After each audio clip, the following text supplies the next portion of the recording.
Hey, everyone, and welcome back to the channel. If you've ever dreamed of turning your garden into a tropical paradise, then you're in the right place. Today, we're diving deep into the world of one of the most stunning, show-stopping plants you can grow, the hibiscus. Those big, bold, beautiful flowers can make any space feel like a vacation spot. But how do you get them to thrive? It's easier than you think. Whether you're a seasoned gardener or just starting out, I'm going to walk you through everything you need to know, from picking the right variety to getting those magnificent blooms all season long. So grab your gardening gloves and let's get started on our hibiscus journey. First things first, let's talk about the different types of hibiscus. You've basically got two main players, the tropical hibiscus and the hardy hibiscus. Tropical hibiscus, or Hibiscus rosa sinensis, is what most people picture. It has glossy, dark green leaves and produces those classic, vibrant flowers in shades of red, pink, orange, and yellow. But, as the name suggests, it's tropical. It can't handle frost. So, if you live in a colder climate, you'll need to grow it in a pot and bring it indoors for the winter. On the other hand, we have the hardy hibiscus, often called rose mallow or hibiscus mosquitos. These guys are incredible. They can survive freezing temperatures, dying back to the ground in winter, and then bursting back to life in the spring. Their flowers are often even bigger than the tropical ones. We're talking dinner plate size. They come in beautiful shades of white, pink, and deep red. So, the first step is deciding which type is right for your climate and your gardening style.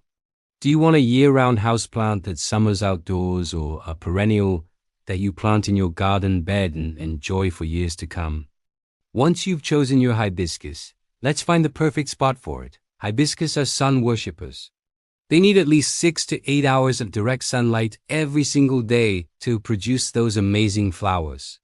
If you don't give them enough sun, you'll get a lot of green leaves but very few, if any, blooms. So find the sunniest spot in your yard or on your patio. A south-facing location is usually ideal. If you're growing a tropical hibiscus indoors over the winter, place it near your sunniest window.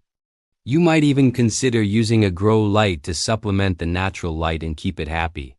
Now, let's get our hands dirty and talk about soil. Hibiscus plants love well-draining soil that's rich in organic matter. They don't like to have wet feet, meaning their roots shouldn't be sitting in soggy soil, which can lead to root rot. If you're planting in the ground, amend your native soil with plenty of compost. This will improve both the drainage and the nutrient content. For potted hibiscus, a high-quality potting mix works great. Look for one that contains ingredients like peat moss, koi, and perlite.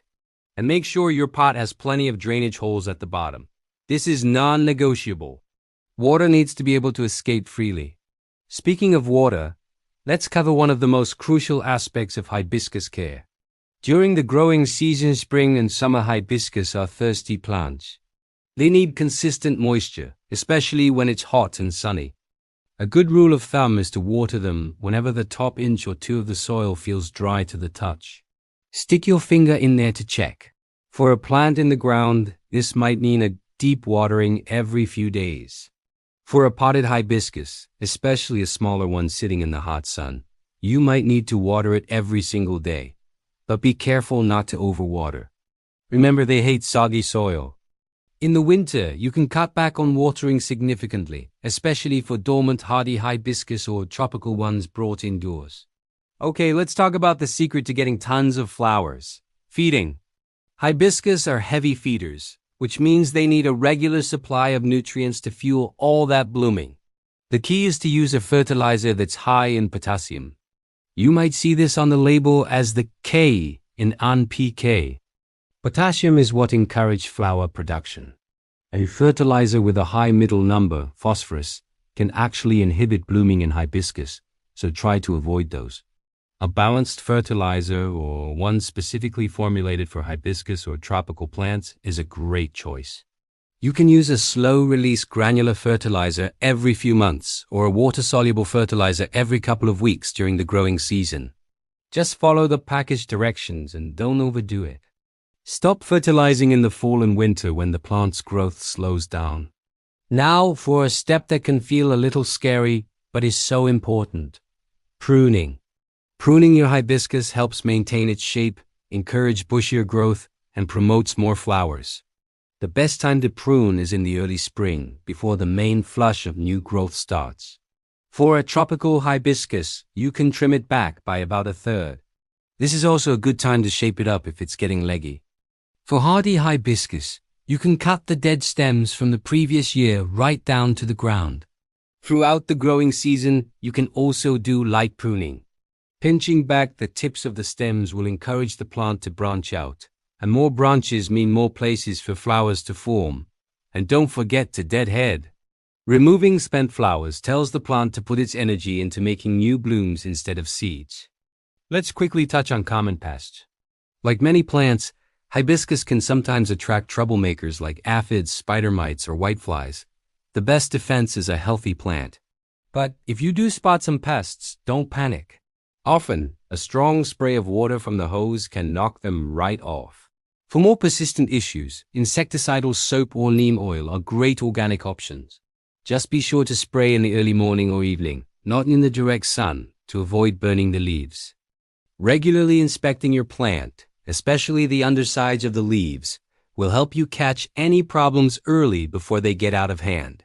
One common question I get is, why are my hibiscus leaves turning yellow? Yellow leaves can be a sign of a few different things.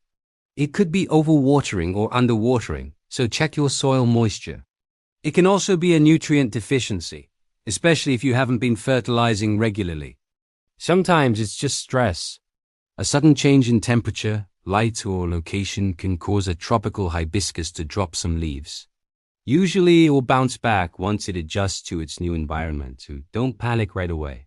Do a little detective work to figure out the cause. So there you have it, your complete guide to growing big, beautiful hibiscus. It all comes down to giving them what they love.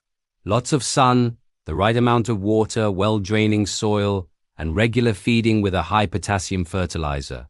Whether you choose a hardy hibiscus for your garden bed or a tropical one for a pot on your patio, these stunning plants will reward you with an unforgettable show of color all summer long.